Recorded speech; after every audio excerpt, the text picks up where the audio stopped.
Gap राहत असेल ना तर मग इथून ॲडजस्ट करायचं या स्क्रूने.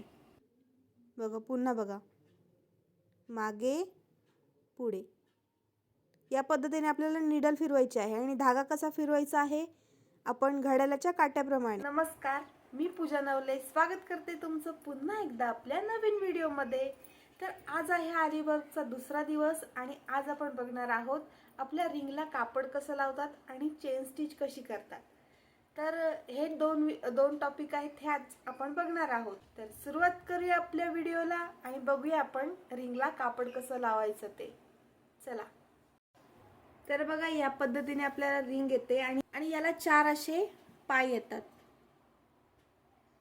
आता हे लावते बघा, हे असं लावायचं आणि याला स्क्रू असतो, हा इथून असा फिट करायचा.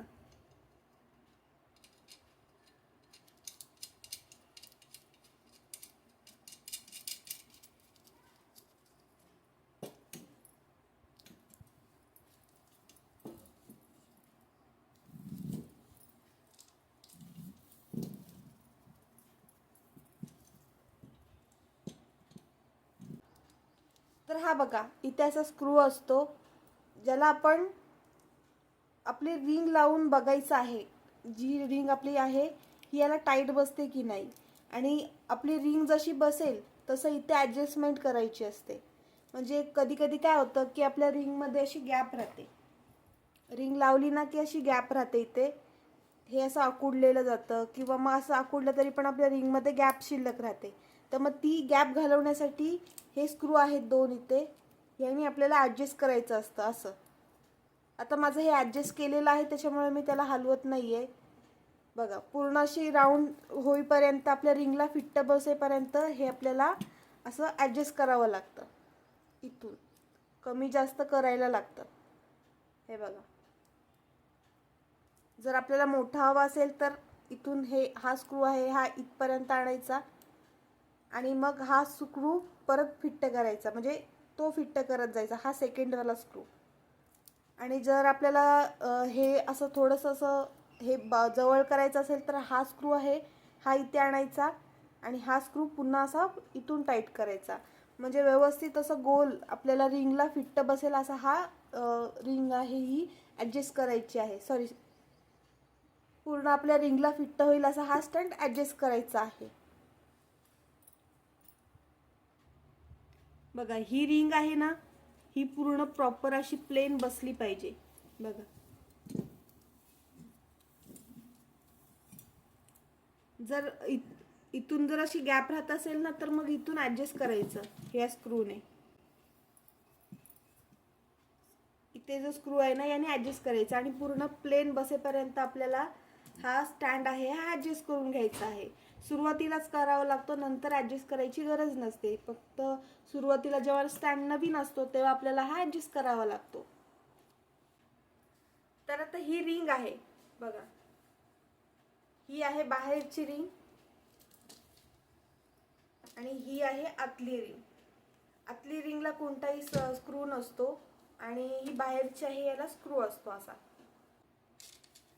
आता बघा या रिंग असतात ह्या थोड्याशा नाजूक असतात, त्याच्यामुळे याला मजबूती येण्यासाठी आपण याला मेडिकल टेप चिटकवू शकतो.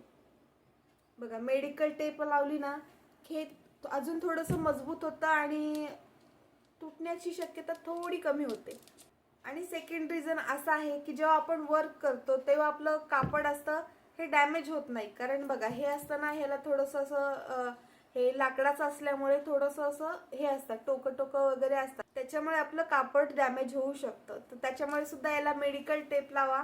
बघा आता जर मेडिकल टेप जर अवेलेबल नसेल तर तुम्ही अशी चिंडी सुद्धा लावू शकता. आपलं जे कापड असतं साधं तेच इथे घेतलेलं आहे आणि छान असं पट्टीने कापून मग याला चिटकवलेलं आहे. याने सुद्धा आपली रिंग मजबूत होते आणि आपलं कापड आहे याला फिट्ट बसतं आणि आपलं कापड लगेच लूज होत नाही आणि कापड डॅमेज सुद्धा होत नाही. त्याच्यामुळे अशी पट्टी लावलेली आहे. तुम्ही सुद्धा लावू शकता. फॅब्रिक ग्लू घ्यायचा, पट्टी घ्यायची आपली साध्या कपड्याची आणि ती अशी राऊंड राऊंड करत आपल्याला ग्लू लावत ही पूर्ण पट्टी आहे आपल्याला चिटकवून घ्यायची आहे. बघा गोल गोल पूर्ण करत असे चिटकवायची आहे. आता कापड कसं लावायचं ते बघूया. तर तुमच्या आरी वर्कची फक्त सुरुवात आहे, त्याच्यामुळे तुम्ही प्रॅक्टिस करताना कोणतंही कापड घ्या. बघा हे अस्तरचं घ्या किंवा कॉटनचं कापड घ्या, तुम्हाला जे अवेलेबल होईल किंवा तुम्हाला जसं वाटेल तसं तुम्ही घेऊ शकता. तर मी इथे अस्तरचं कापड घेतलेलं आहे. तर चला आपण आता रिंगला कापड लावूया. तर बघा ही आपली रिंग आहे, ही अशी बाजूला ठेवायची आहे आणि ही जी आतली रिंग आहे ही अशी ठेवायची. तर बघा हे असं कापड ठेवायचं. मी आधी वर्क केलेलंच कापड ठेवत आहे, त्याच्यामुळे कोणी कमेंट्स करू नका, कारण मग हे कापड वेस्ट जाईल ना, त्याच्यामुळे आहे तेच कापड मी इथे घेतलेलं आहे.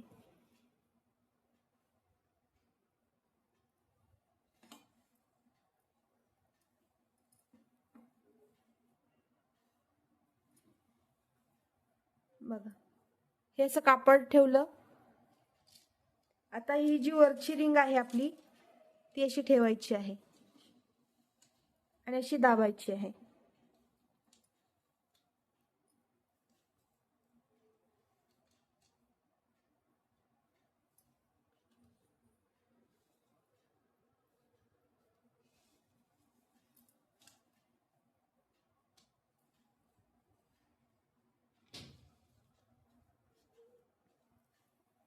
बघा अशी दाबली. आता दोन्ही रिंग आहेत बघा, त्याच्यात मध्ये आपलं कापड अडकलेलं आहे. आता ही रिंग आहे अशी उलटी करायची आहे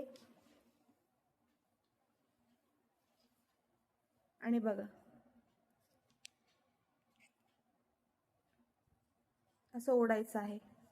बघा खालची बोट खालच्या रिंगला, अंगठा ह्या रिंगला, दुसऱ्या रिंगला, आणि या पद्धतीने आपल्याला कापड ओढायचं आहे हळूहळू.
बघा आपलं छान प्रकारे कापड लागलं गेलेलं आहे. बघा हे कापड चेक कसं करायचं, असं बघायचं. जर हे जेवढं टाईट तेवढा आपला धागा व्यवस्थित वरती येणार आहे. जर कापड लूज असेल तर मग आपल्याला धागा वरती यायला प्रॉब्लेम होतो. त्याच्यामुळे हे कापड आहे हे थोडंसं टाईटच पाहिजे. बघा या पद्धतीने टाईट ओढायचं.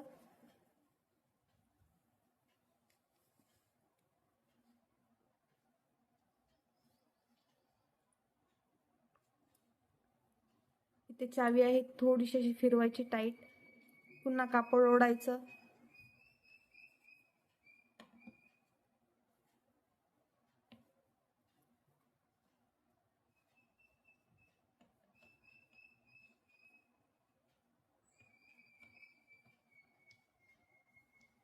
बघा या पद्धतीने आपलं कापड लागलेलं आहे. आवाज येतोय? एवढं कापड आपलं टाईट बसलं पाहिजे. तर चला आपण सुरुवात करूया चेन स्टिचला. आता हे जे राहिलेलं कापड आहे ना, हे असं वरच्या साईडला ठेवायचं आणि बघा ह्याच्यात आपल्याला ही रिंग अशी फिक्स करायची आहे. बघा या पद्धतीने.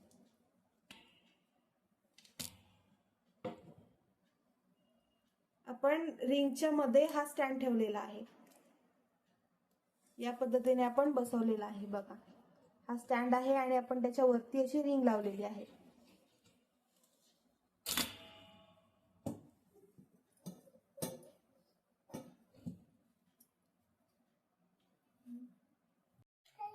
आता इथे आपण एकतार निडल घेतलेली आहे.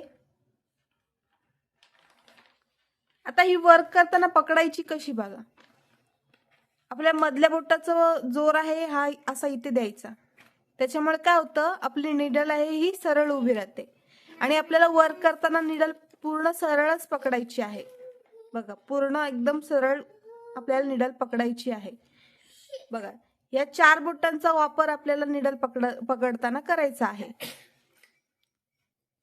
या पद्धतीने हे जे मधलं बोट आहे ना, या रेषेच्या पलीकडे आपली निडल नाही गेली पाहिजे. बघा या पद्धतीने आपल्याला फिरवायची आहे.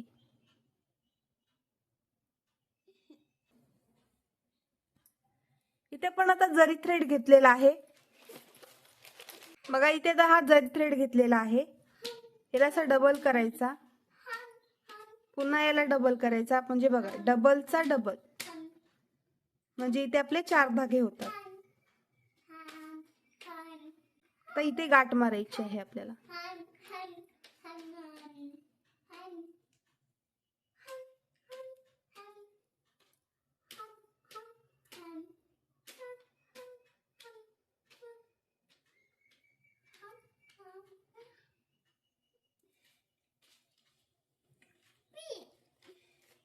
आता इथे मोठी गाठ आपली तयार झाली. आता इथे आपण कटर एक्स्ट्रा जो राहिलेला पार्ट आहे हा आपल्याला कट करायचा आहे, म्हणजे तो आपल्या निडल मध्ये नंतर अडकत नाही वर्क करताना. एक्स्ट्रा राहिलेला पार्ट आपण कट करून टाकला. मधल्या बोटात अशी गाठ पकडायची आहे आणि हे जे वरचं बोट आहे याला आपण असा राऊंड मारणार आहोत आणि पुन्हा आपण हा धागा अंगठ्याच्या दिशेने पकडणार आहोत. ही जी साईड आहे ही आपल्याला वर उचलायची असते.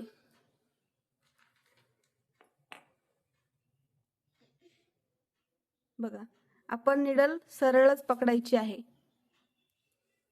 निडल प्रॅक्टिस करताना काय कराल तुम्ही, हे बघा फक्त अशी फिरवत राहा विदाउट वर्क. फक्त प्रॅक्टिस साठी या पद्धतीने तुम्ही निडल फिरवत राहा.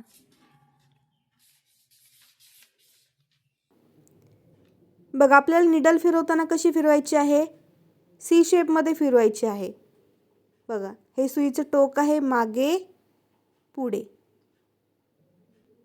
बघा पुन्हा बघा मागे पुढे.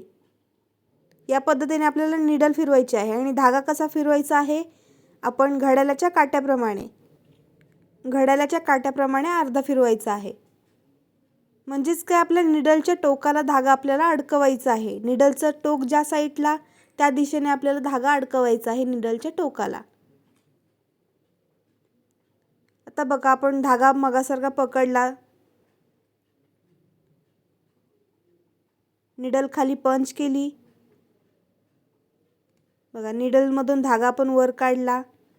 आपण कोणतीही स्टिच सुरुवात करताना आपण त्याच्या बॅक साईडला एक टाका देतो, म्हणजेच का आपण त्याला लॉक स्टिच देतो, लहान टाका देतो. आता तोच टाका आपण पुढे घेतला, निडल खाली पंच केली, खालून धागा अडकवला, निडल वरती आल्यानंतर टर्न केली, पुन्हा निडल खाली घातली. बघा निडल थोडीशी वरती आल्यानंतर आपल्याला सी शेप मध्ये फिरवायची आहे. या पद्धतीने आपल्याला फिरवायची आहे. बघा पुन्हा आपण निडल खाली पंच केली, खालून धागा अडकवला आणि पुन्हा सी शेप मध्ये मागे पुढे. बघा निडल वरती काढायची, मागे पुढे, पुन्हा दुसरा टाका घेतला, मागे पुढे. थोडं झूम करून दाखवते.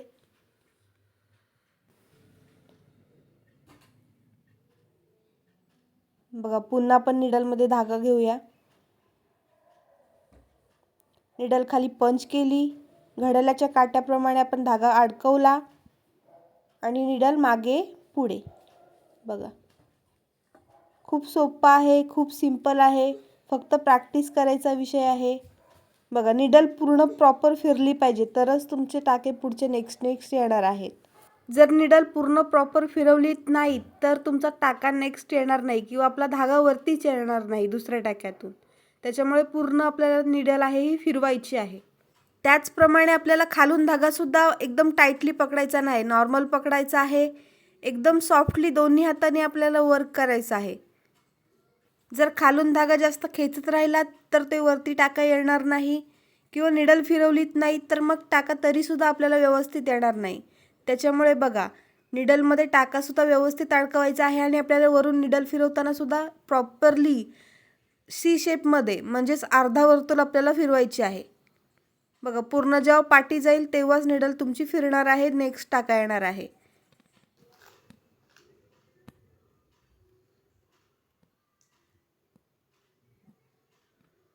बघा, आता आपण वरच्या दिशेने खालच्या दिशेला स्टिच करत आलो. आता आपण खालच्या दिशेने वरच्या दिशेला स्टिच करत जाणार आहोत. त्याच्यामुळे निडलचं टोक वरच्या दिशेने ठेवलं, खाली निडल पंच केली, धागा अडकवला आणि पुन्हा सेम पद्धत, निडल मागे पुढे.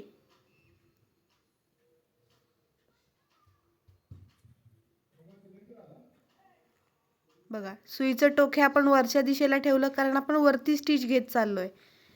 निडलला धागा अडकवला, निडल मागे पुढे. बघा, खूप सोपी पद्धत आहे. जर तुम्ही प्रॅक्टिस केली तरच तुम्हाला हे वर्क खूप सोपं जाणार आहे. त्याच्यामुळे भरपूर प्रॅक्टिस करा. आरी वर्कचा बेसच ही चेन स्टिच असते. याच्यातच आपल्याला मणी वर्क करायचं आहे, धागाचं वर्क करायचं आहे आणि सगळं पूर्ण प्रॉपर वर्क आहे आपलं या चेन स्टिचवरच असतं. त्याच्यामुळे बघा, तुम्ही चेन स्टिचच भरपूर प्रॅक्टिस करा. त्याच्यामुळे पुढचं वर्क तुम्हाला खूप सोपं येणार आहे. पुढच्या 2 दिवस आपल्याला भरपूर चेन स्टिचची प्रॅक्टिस करायची आहे. मी तुम्हाला थोडंसंच दाखवलं, पण तुम्ही पूर्ण कापडवर जोपर्यंत तुम्हाला प्रॉपर चेन स्टिच येत नाही तोपर्यंत तुम्ही चेन स्टिचच फक्त प्रॅक्टिस करायची आहे कापडवर. वर्क करताना दोन्ही हात एकदम सेम पद्धतीनेच चालले पाहिजेत. बघा, वरतून निडल फिरवताना पूर्ण सी शेपमध्येच फिरली पाहिजे. अर्धा वर्तुळ पूर्ण आपल्याला पाठी फिरवायची आहे आणि खालून धागा पकडताना सुद्धा तुम्हाला एकदम नॉर्मल पकडायचा आहे. जर तुम्ही खालून धागा खेचत राहिलात तर तुम्हाला वर्क येणार नाही किंवा निडल प्रॉपर फिरली नाही तरीसुद्धा तुमचा धागा वरती येणार नाही. तिसरी गोष्ट, आपलं कापड आपण जेव्हा रिंगला लावतो ते सुद्धा आपल्याला टाईटच लावायचं आहे. जेवढं कापड टाईट लावाल तेवढं सुद्धा तुम्हाला चेन स्टिच करायला सोपी जाणार आहे. जर व्हिडिओ आवडले असेल तर लाईक करा, कमेंट्स करा, शेअर करा आणि सबस्क्राईब करायला विसरू नका. Thank you for watching.